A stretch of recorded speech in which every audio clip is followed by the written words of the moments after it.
27 years should mean something, right? You should know your husband's weaknesses, his habits, maybe even his secrets. But that Friday afternoon, driving through the North Carolina pines with his favorite gumbo in the passenger seat, I learned the hard way that patience can become denial when your heart already knows the truth. The afternoon sun broke through the tall pines lining the narrow road to Lake Norman. I had packed Martel's favorite meal, his mama's gumbo recipe, cornbread with honey butter, and peach cobbler. My trunk held the navy blue suit I'd been saving to surprise him with. I'd been planning this for 2 weeks. Martel had been taking these business trips to the lakeside lodge every month for the past year. He always came back relaxed but distant, smelling like pine and expensive whiskey. I told myself he needed these breaks from his demanding veteran consulting work, helping other veterans transition into real estate investing.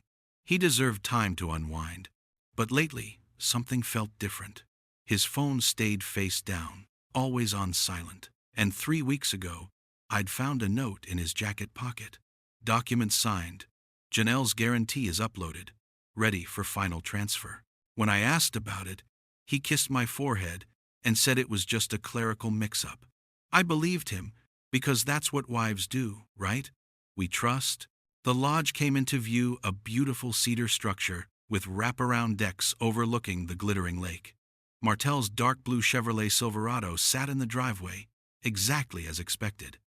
But beside it sat a sleek black Cadillac Escalade, polished like it cost more than our mortgage. My stomach tightened, but I pushed the feeling away. Maybe an investor. Maybe a coincidence. The lodge sat quiet, too quiet. I walked around back, and that's when I heard it. A woman's laugh. Low, confident, comfortable. I pressed myself behind the corner pillar and looked. Martel sat in a deck chair overlooking the water, relaxed in a way he hadn't been with me in months. A wealthy-looking woman sat across from him, dressed in white linen. Another woman sat beside her.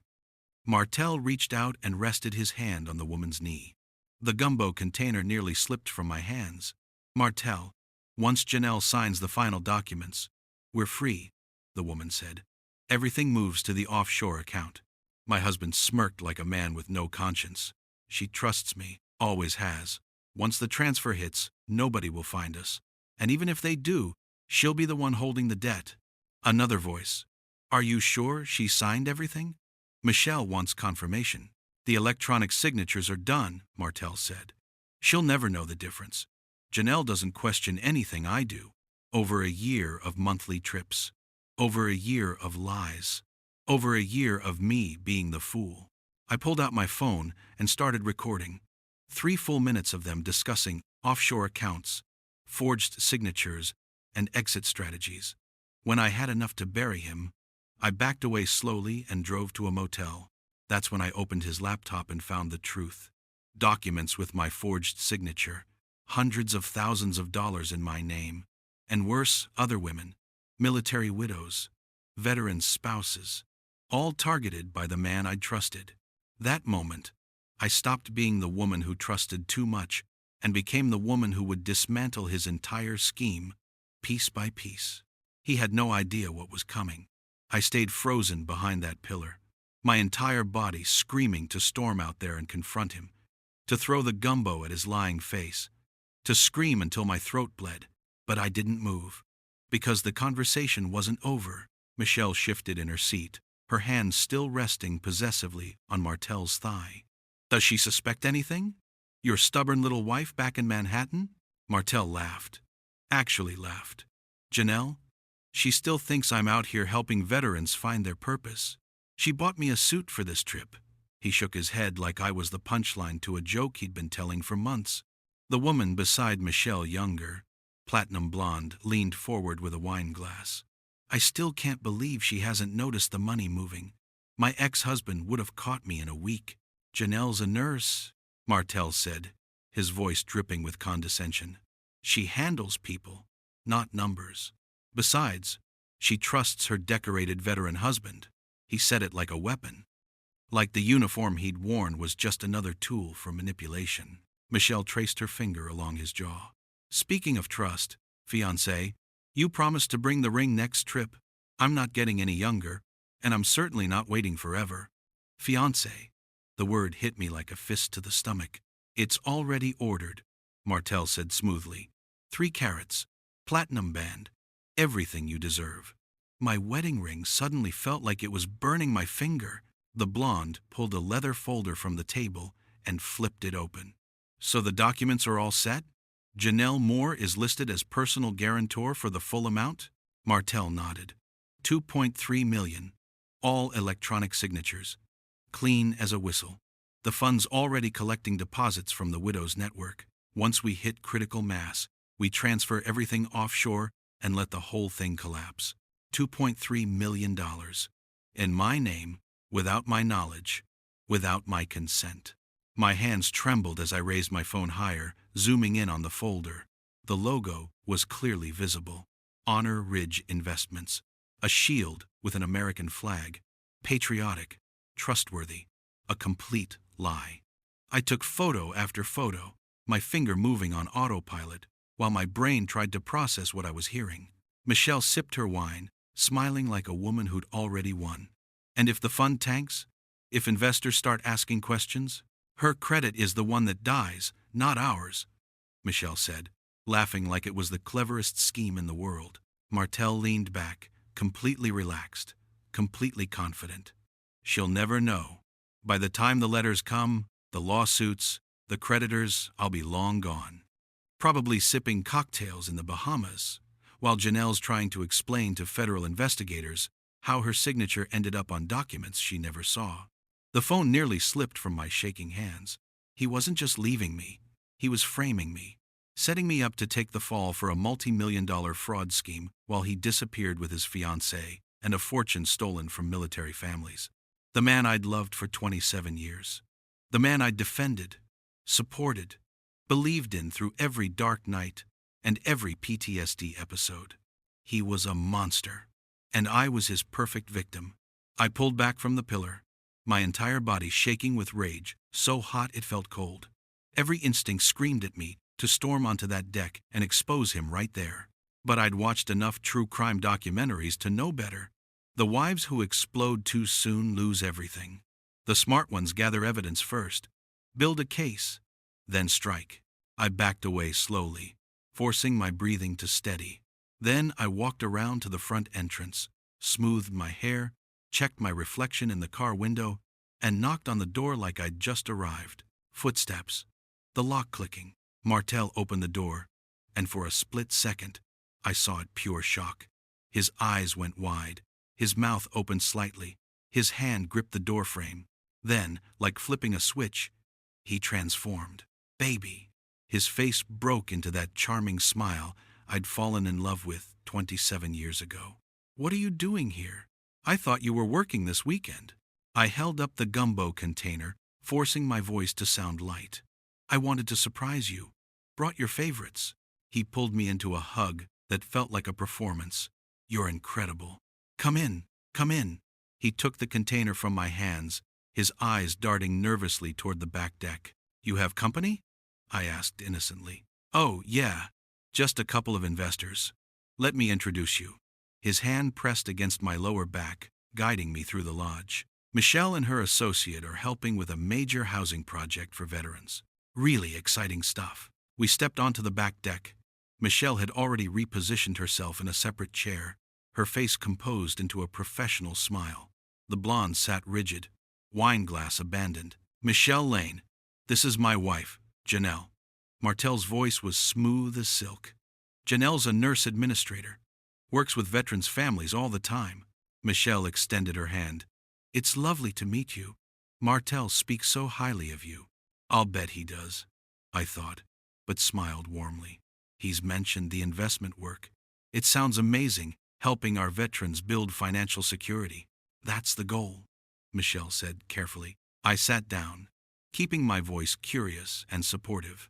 So, how does the process work? Do the veterans sign contracts? Or, Martel cut in quickly. It's pretty technical, baby. Lots of paperwork and legal stuff. Nothing you need to worry about. I'd love to understand it, I pressed gently. Maybe I could help. I work with so many military families who need financial guidance. Michelle's smile tightened. Martel's hand found my shoulder, squeezing just a little too hard. We can talk about it later. Don't want to bore you with business details on your surprise visit. Translation. Shut up. I let 30 agonizing minutes pass, small talk, forced laughter, coffee I couldn't taste. Then I pressed my hand to my temple. I'm so sorry. I think I'm getting a headache. Long drive. Martel stood immediately. Stay here. Rest in the guest room. No. I waved him off. I saw a motel a few miles back. I'll grab a room, sleep it off, and we can have breakfast tomorrow. Janelle, don't be ridiculous. I insist. I kissed his cheek, grabbed my purse. You finish your meeting. I'll text you when I get there. As I walked toward the hallway, I heard Michelle's urgent whisper behind me. She didn't sign anything in front of me, Martel. Are you sure this is safe? My blood turned to ice, because I knew exactly what that meant. Somewhere out there, documents existed with my signature on them, and I'd never signed a single one. I barely made it to the motel parking lot before my hands started shaking so badly I couldn't grip the steering wheel. I sat in the Dodge Charger under a flickering neon sign that read vacancies, and finally let myself fall apart. Not crying. Not yet. Just shaking. Teeth chattering. Breath coming in sharp gasps. I pulled out my phone and dialed the only person who'd ever kept me sane. Janelle? Baby, what's wrong? Aunt Latrice answered on the first ring, her voice immediately shifting from warm to alert. My voice cracked. Aunt Latrice, he's planning to destroy me. Who? Martel? And then it all came pouring out. The lodge, the woman, the offshore accounts, the forged signatures, the documents with my name guaranteeing millions I knew nothing about. Latrice listened, without interrupting, the way she always did the social worker in her train to hear the whole story before reacting. When I finally stopped talking, there was a long pause. Janelle, listen to me. Her voice was steel now. Do not confront him yet. You hear me? Not until we have proof of everything. These men count on us being emotional. They want us to explode so they can call us crazy. I already have recordings. That's good. But we need more. We need those documents. Can you access his laptop? He left his old one at home. It's linked to our cloud. Then get into it. Right now. Find out exactly what he signed in your name. My hands were steadier now. Aunt Latrice had that effect, turning panic into purpose. I pulled out Martel's old laptop from my overnight bag. He'd given it to me months ago when he upgraded, never bothering to wipe it. His passwords were all saved. Our shared cloud account opened with one click, and there it was. A folder labeled HRI, Legal Docs. I clicked it open, and my stomach dropped. Scanned PDFs, dozens of them. Loan agreements with my electronic signature. Personal guarantee forms with copies of my driver's license attached. Investment contracts naming Janelle Moore as the primary liable party. $2.3 million. 600,000. 850,000. The numbers blurred together. Aunt Latrice, I whispered into the phone. It's worse than I thought. If this collapses, I'll lose everything. My career, my home, my savings, everything. I heard her sharp intake of breath. Keep scrolling. Screenshot everything. I did, page after page of financial devastation with my name on it. Then I saw something else. A list of investors. Names I didn't recognize at first, until I read the notes beside them. Widow of Sergeant James Crawford. $120K. Life insurance settlement. Widow of Lieutenant Marcus Williams. $200K VA benefits disbursement. Latrice, my voice shook. There are other women. Military widows. He's targeting them. Jesus Christ. I scrolled to the last page. An internal email thread between Martel and someone named D. Price. Once Janelle's credit is maxed and Michelle's money clears, we flip the funds to the offshore account. You disappear first, then me. Let the wife handle the fallout. She's legally responsible, and by the time investigators trace everything, we'll be untouchable. The screen blurred as tears finally came. Martel hadn't just betrayed me. He'd weaponized me. I wiped my eyes and kept digging. Because now I needed to understand exactly who I'd been married to for 27 years. Martell Moore, 2 tours in Iraq, Purple Heart recipient, honorable discharge after an IED injury that left him with a limp and nightmares that woke him screaming for the first 3 years we were together. I'd held him through those nights, researched PTSD therapists, defended him to friends who said he was too intense or controlling. I told everyone he'd sacrificed so much for this country, and we owed him our patience. He knew exactly what he was doing. The uniform, the medals, the stories, they weren't just his past. They were his weapon. His way of making people trust him without question. Who doubts a decorated veteran? Who questions a man who served? I remembered the church potlucks where he'd stand up and talk about helping our brothers and sisters in arms transition to civilian life. Women would cry, men would shake his hand, and every single one of them saw a hero. I saw it now for what it was, a hunting ground. I opened his social media, the account I thought was his only one. Then I searched variations of his name. Martell J. Moore, M. Moore, M. J. Moore. 3 more profiles appeared. On one, his relationship status was single. On another, separated. Photos of him at luxury hotels, upscale restaurants, yacht parties.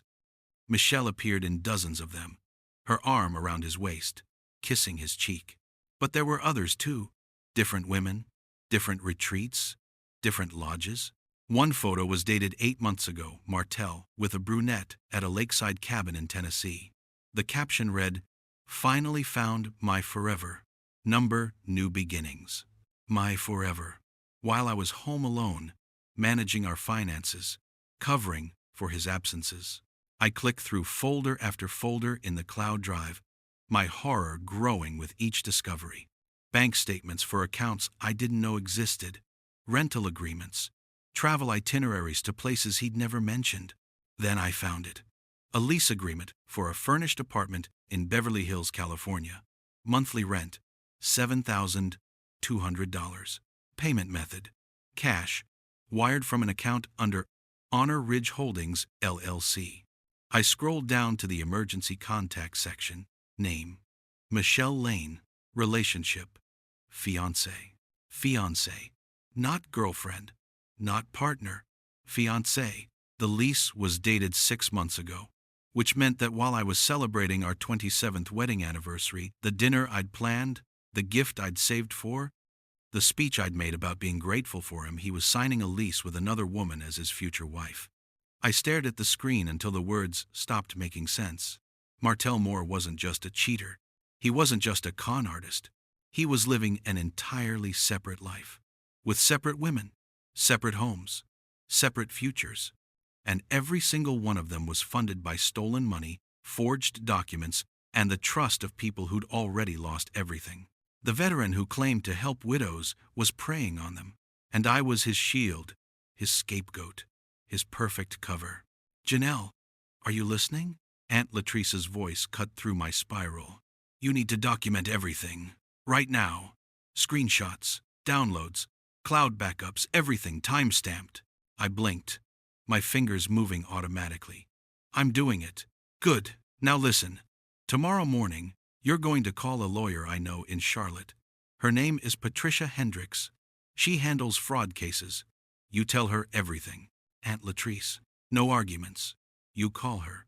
Because if this thing collapses before you prove those signatures were forged, you will go down with him. Do you understand me?" I understood. Finally, terribly, I understood. Patricia Hendricks met me at a Starbucks off Highway 77 at 7 a.m. She was sharp-eyed, 50s, with the no-nonsense energy of someone who'd seen worse than my story. I showed her everything. The recordings, the documents, the lease, the email thread. She didn't flinch. "You could be held personally liable for millions if we don't prove intent to defraud. We need clear evidence he forged your signatures and planned to disappear while leaving you holding the debt." "What kind of evidence?" "More recordings. Statements where he admits he acted without your knowledge. Proof of the offshore accounts. Anything showing premeditation." She slid a business card across the table. and we need it fast. If he smells trouble, he'll disappear. I pocketed the card. Then I'll get it. The next morning, I texted Martel. Feeling better. Want to come back to the lodge and learn more about your project. I'm proud of you. His response came immediately. Really? That would mean so much, baby. Come for brunch. I dressed carefully. Soft sweater, minimal makeup. The supportive wife returning to stand by her man. When I arrived, Michelle was still there, lounging on the deck in designer athleisure. Her smile was tight when she saw me. Martel kissed my cheek, playing the devoted husband. So, I said brightly, settling into a chair. Tell me more about how the fund works. I want to understand what you're building. Martel exchanged a glance with Michelle, but launched into his pitch. Safe investments, VA-approved housing projects, helping veterans build generational wealth. I asked simple questions, nodding along. My phone recording from inside my open purse on the table. How do you handle the money transfers? I asked innocently. Do investors see their returns quarterly? Actually, Martel said, relaxing as he talked. Once all the money is in, everything will be wired out at once. Clean, efficient. Nobody will even know where it went until the properties are secured. Nobody will even know where it went. I smiled like I understood. That's smart. Michelle refilled her mimosa, looking more comfortable. Your husband's a genius, Janelle. This fund is going to change lives. I believe it, I said softly. That night, alone in the motel, I replayed the recording. Most of it was useless small talk. But then, near the end, after I'd excused myself to the bathroom, I heard it. Michelle's voice, low and urgent. You're sure your wife can't undo the signatures after the transfer? Martel's laugh was cold. By then, she'll just be another ex with ruined credit. I sat on the motel bed, staring at my phone. Another ex with ruined credit. 27 years. Reduced to that, I saved the file, backed it up 3 times, and sent it to Patricia Hendricks with a subject line that said everything. Got him. Ben Moore lived in a modest ranch house in Highland Park. The same house where Martel grew up. American flag on the porch. Veterans Association sticker on the mailbox. A man who'd served his country and raised his son to do the same. I almost didn't knock. Almost decided to protect him from the truth about what his son had become. But then I remembered the widows' names on those investment documents, the women Martel was destroying, and I knocked. Ben answered, surprised but warm. Janelle, Martel didn't mention you were in town. He doesn't know I'm here. I stepped inside. We need to talk. His smile faded. Is everything all right? No, sir. It's not. We sat in his living room, surrounded by photos of Martel in uniform, medals and shadow boxes, commendations framed on the wall, a shrine to a son who'd made his father proud. I started carefully. Has Martel mentioned his consulting business? Honor Ridge Investments? Of course. He's helping veterans, building housing projects. I'm proud of what he's doing. Mr. Moore, I need to show you something. I pulled out my phone. But I need you to listen with an open mind. His jaw tightened. What's this about? I showed him the lease agreement first. The Beverly Hills apartment.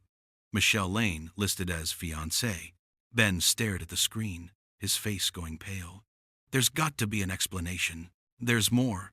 I showed him the forged documents with my signature, the emails about offshore accounts. No. He shook his head. Martel wouldn't. He's a decorated soldier. He's been through hell. You're overreacting, Janelle. Marriage is hard, but this, then listen to this. I played the audio. Martel's voice, clear and cold. By then, she'll just be another ex with ruined credit. Ben's hands started shaking. I played more. Michelle asking about leaving the country. Martel laughing about stupid, trusting Janelle who'd never suspect a thing. Ben's face crumbled. He covered his mouth with his hand, and for a long moment, he said nothing. I'm sorry, I whispered. I know this is. I knew. His voice broke. God help me. I knew something was wrong. I leaned forward. What do you mean? When he was young, maybe 10, 11, he'd lie about everything. Small things at first. Stealing money from my wallet, blaming his brother, then bigger things. He'd charm his teachers, manipulate other kids, always talk his way out of trouble. Ben's eyes were distant, remembering. His mother said I was too hard on him, that he was just creative, just smart. I let it go. Mr. Moore. After the war, I thought combat had changed him, made him harder. But maybe. He looked at me, tears in his eyes. Maybe the war just gave him better cover. We sat in heavy silence. Then Ben said something that made my blood run cold. There was an incident 6 years ago. A widow from Martel's unit, her husband died in Afghanistan. She had a settlement, $250,000. Martel convinced her to invest in some business opportunity. The whole thing collapsed. She lost everything. My chest tightened. What happened? The family wanted to press charges. But Martel cried PTSD, said he'd made mistakes but meant well. I vouched for him. Ben's voice cracked. I told them he was a good man with war scars. They dropped it to avoid scandal. I felt sick. This isn't his first time. No. Ben looked at the medals on his wall. And I'm terrified it's not his worst. Patricia Hendricks worked fast. Within 48 hours, she'd connected me with Detective Sarah Chen from the Financial Crimes Unit and Agent Marcus Webb from the VA's Fraud Investigation Division. We met in Patricia's conference room, me, Aunt Latrice, Ben, and the 2 investigators. I laid out everything: the forged signatures, the offshore accounts, the recordings, the list of military widows being targeted. Detective Chen's expression never changed, but Agent Webb's jaw tightened with every document I showed him. How many victims are we talking about? Webb asked. At least 12 widows that I've found. Maybe more. And he's planning to disappear when? Patricia answered. Based on the email threads, within the next 2 weeks, there's an investors' dinner scheduled at the lodge this Saturday. We believe that's when he'll collect the final deposits before transferring everything offshore. Detective Chen leaned forward. We need to catch him in the act. On record, in front of witnesses, admitting what he's done. I felt Aunt Latrice's hand squeeze mine. Janelle can get him talking. It's risky, Chen warned. If he suspects anything, he won't. I surprised myself with how steady my voice sounded. He thinks I'm clueless. I'll use that. Ben spoke up, his voice heavy. What do you need from me? Nothing yet, Patricia said gently. Just be ready to testify if needed. That evening, I called Martel. My hands were steady now. My voice soft, apologetic. Baby, I'm sorry about leaving so quickly. I know I've been distant lately, and I hate that I'm not supporting you the way you deserve. Silence on the other end. Then, it's okay, Janelle. I know my work is hard to understand. That's why I want to come to the investors' dinner Saturday. I want to be there for your big night. Show everyone we're a team. Another pause. Longer this time. Are you sure? It's pretty formal. Lots of business talk. I'm sure. I want to support you. Please? I could almost hear him calculating. Having his wife there would make him look stable, trustworthy. The devoted family man helping his community. All right, he finally said. I'd love that. Wear something nice. I will. I love you, Martel. The lie tasted like acid, but I said it anyway. Love you too, baby. Saturday evening came too fast and not fast enough. I drove to the lodge in a black dress Martel had bought me for our anniversary. Hair done. Makeup perfect. The picture of the supportive wife. But in my purse, my phone, fully charged. Recording app ready. The lodge's main room had been transformed. White tablecloths, candlelight, flower arrangements, and seated at tables throughout the room, women, older, well-dressed, hopeful. Military widows, veteran spouses, women who'd lost everything and believed Martel Moore was going to help them rebuild. My heart broke for every single one of them. Martel worked the room like a politician, shaking hands, hugging shoulders, promising security and legacy. Michelle stood beside him, playing the role of business partner flawlessly. When he saw me, his smile was genuine or genuine enough. There's my beautiful wife. He kissed my cheek, and I forced myself not to recoil. Thank you for coming, he whispered. This means everything. I squeezed his hand. I wouldn't miss it. The dinner began. Small talk, wine, salads. Then Martel stood, tapping his glass.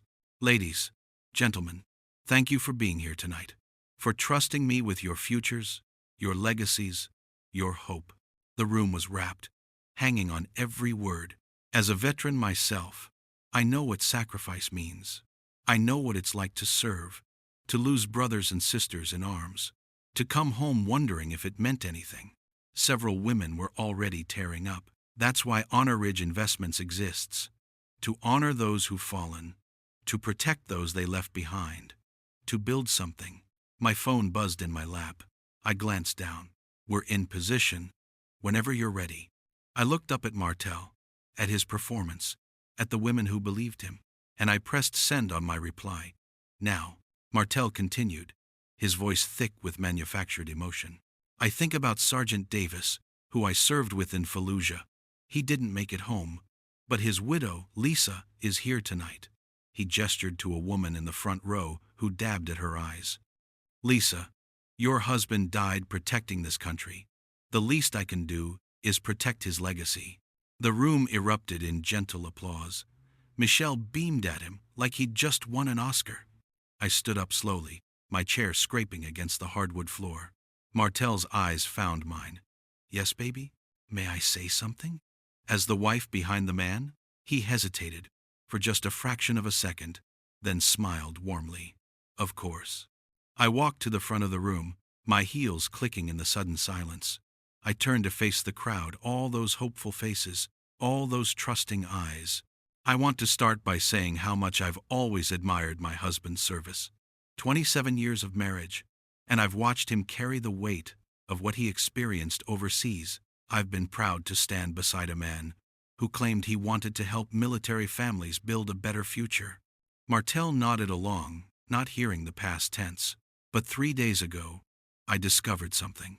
My voice stayed steady, calm. I discovered that Martel has been forging my signature on legal documents. Personal guarantees for over $2 million. Documents that would make me personally liable if Honor Ridge Investments collapses. The room went completely still. That's not, Martel started. But I raised my hand. I also discovered that my husband has a second apartment in Beverly Hills, leased under a shell company, and that the emergency contact on that lease isn't his wife of 27 years. I turned to Michelle. It's his fiancée, Michelle Lane. Michelle's face went white. Janelle, you're confused. Martel stepped toward me. Am I? I pulled out my phone. Then maybe you can explain this. I pressed play. His voice filled the room. She trusts me, always has. Once the transfer hits, nobody will find us. And even if they do, she'll be the one holding the debt. Gasps rippled through the crowd. I played another clip. By then, she'll just be another ex with ruined credit. And another. Once all the money is in, everything will be wired out at once. Nobody will even know where it went. Turn that off! Martel lunged toward me. She's lying! She's taken everything out of context. She's unstable. Son. Ben Moore stood up from the back of the room, his voice breaking. Stop. Just stop. They need to hear all of it. Martel spun around, his face twisting with rage. Dad, she's trying to ruin me. You ruined yourself. That's when I saw them. Detective Chen and Agent Webb stepping through the doorway, badges visible. Martel saw them too. His eyes went wild. This is entrapment. I'm a decorated veteran. You can't. Mr. Moore. Detective Chen's voice was ice. Step away from your wife. I didn't do anything wrong. The signatures were authorized. The fund is legitimate. Then you won't mind coming down to the station to discuss the offshore accounts, the forged documents, and the 12 military widows you've defrauded. The room erupted. Women crying, chairs scraping. Michelle trying to slip toward the exit. Michelle Lane, Agent Webb called out. You need to stay as well. Martel made one last desperate move, lunging for my phone. Give me that. Mr. Moore, hands behind your back. Now. Detective Chen moved fast, and within seconds, Martel Moore, decorated veteran, respected community member, hero to military families, was being cuffed in front of everyone he'd tried to destroy. You're under arrest for wire fraud, identity theft, forgery, and conspiracy to commit financial crimes. He looked at me then, and for the first time in 27 years, I saw him clearly. Not a hero, not a victim of war, just a man who'd learned that the uniform made people stop asking questions. As they led him toward the door, he hissed at me. "You'll regret this." I met his eyes. "The only thing I regret is not seeing you sooner." And I watched him disappear into the night, finally facing consequences he'd avoided his entire life. 6 months later, I stood in a community center in Brooklyn, watching Aunt Latrice hand out folders to a room full of military spouses and widows. Financial literacy and fraud awareness for military families. Read the banner above us. Martel was in federal custody awaiting trial. The charges kept growing: 12 counts of wire fraud, identity theft, conspiracy, elder abuse. Michelle Lane had flipped, testifying against him in exchange for a reduced sentence. Several other widows joined a civil lawsuit, and the VA's investigation uncovered 2 more schemes in different states. My name was cleared. Patricia Hendricks had worked miracles proving the forgery, and my credit, my career, my life, they were mine again. But some things couldn't be repaired with paperwork. I watched a woman in the front row, maybe 60, taking notes with shaking hands. Her husband's medals pinned to her jacket, settlement money she was terrified to lose. I knew her fear. I'd lived it. The red flags are always there, Aunt Latrice was saying. Pressure to sign quickly, promises that sound too good, isolation from family or financial advisors, and weaponized trust making you feel guilty for asking questions. After the workshop, Ben Moore found me in the hallway. "Janelle," his voice was rough, "I wanted to thank you for destroying your family, for stopping him before he destroyed more families." Ben's eyes were red-rimmed. "I loved my son, but the man he became, you saved those women. You saved yourself. That took more courage than anything Martel did in uniform." I hugged him, this broken father carrying guilt that wasn't his to carry. "He made his choices," I whispered. "Not you." That evening, I found a letter in my mailbox. Prison return address. Martel's handwriting. I almost threw it away, but something made me open it. "Janelle, you destroyed everything. My reputation, my business, my future. You humiliated me in front of the community I served. You turned my own father against me. I hope you're proud. But since you're so obsessed with truth, here's one for you. Honor Ridge was small time, a test run. I had plans for funds 10 times that size, networks in 5 states, partnerships you never found. You didn't stop a criminal, you interrupted an empire. You caught the small version of what I was building. Sleep well, knowing you only saw the surface." I read it twice. Then I folded the letter carefully and placed it in the evidence box Patricia was still building.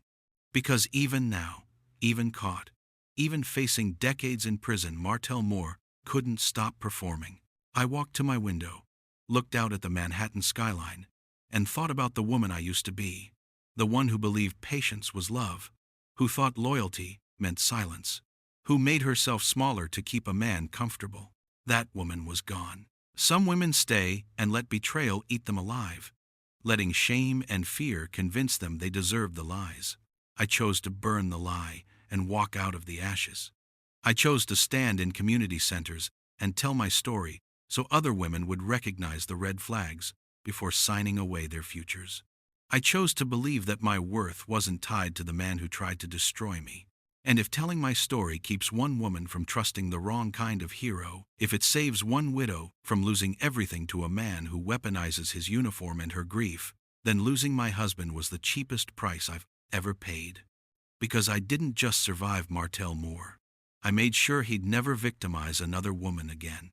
And that, I realized, was the only revenge that ever really mattered.